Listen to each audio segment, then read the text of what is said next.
My name is Kevin Contento. The film I'm here with is called The Moths and the Flame, and it's a documentary that's playing in the Berlinale Forum program. This is its world premiere, and essentially we shot the film over the course of a year in 2023. And what's going on in the film is that we follow a few fathers from different generations in this rural city in Florida called Pook.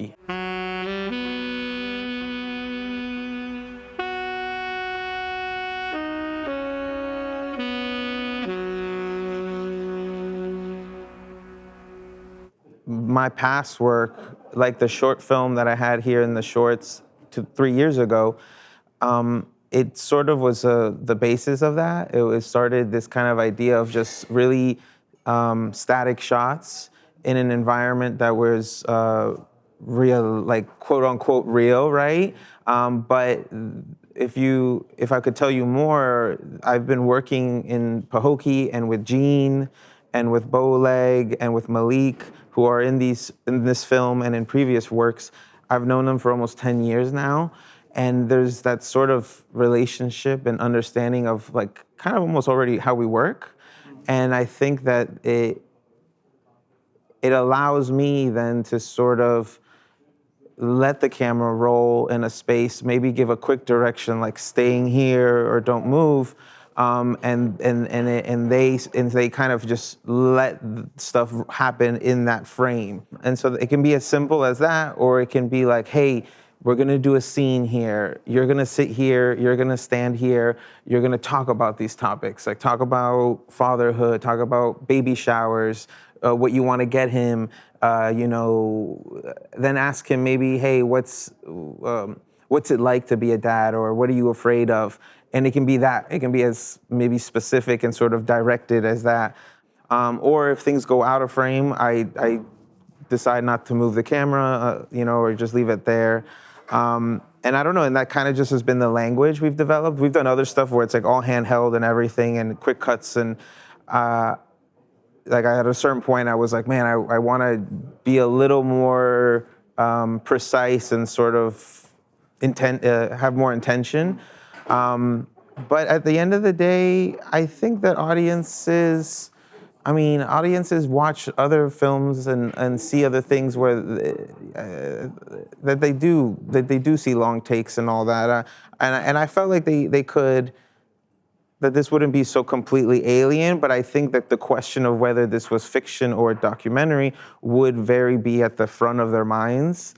And it is, and I'm okay with that because there are some staged moments, but at the end of the day, it's still real people. They are not actors living their lives, and at moments there is this completely just we're with them, living with them,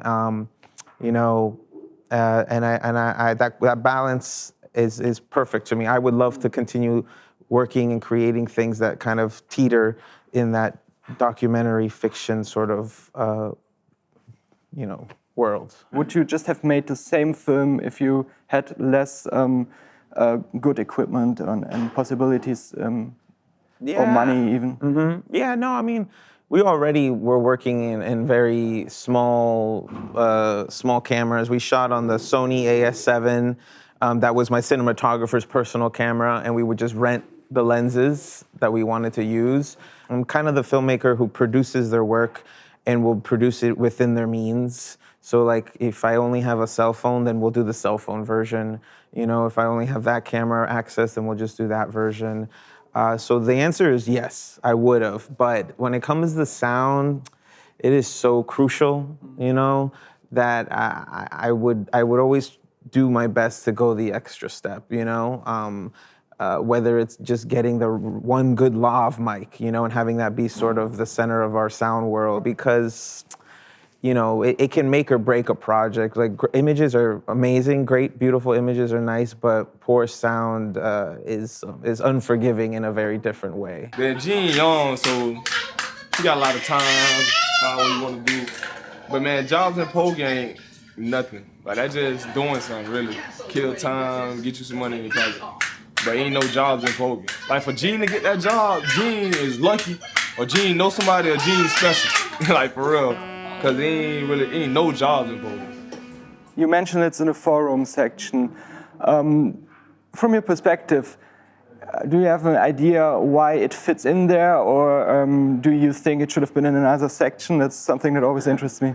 You look at sort of the categories that they give you, and to be honest, I have just sort of like a basic understanding, and I assumed maybe another category, generations, but you know, I don't know how the process works behind the scenes, but eventually it was sort of put to me as an option of would you mind if we considered it for this category? And then I said, sure. I mean, why not? And it just so happened to be like that. And now having learned more about the program, learned more about the history of the forum, and seen some of the other films and met the filmmakers, I quite understand why they chose to do that. And there was one young man in last night's Q&A who asked me about how I financed it.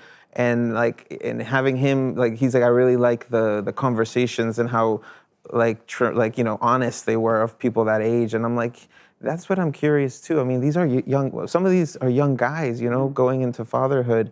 And so I think that I would love to see what more people in that age range think of it and see, their own friend groups and their own maybe young fathers that they know.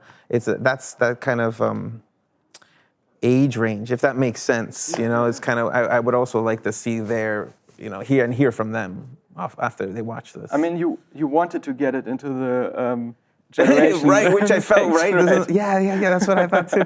But, whatever. Everybody, I love how everybody's connecting. Like this sweet old woman last night in her beautiful fur coat and everything who walked out and was like, the movie was full of life and everything. And I'm like, that's so awesome, like these are things you can't plan on or expect. But then to see how it connects across all age ranges and cultures and nationalities, like that's amazing to me, yeah.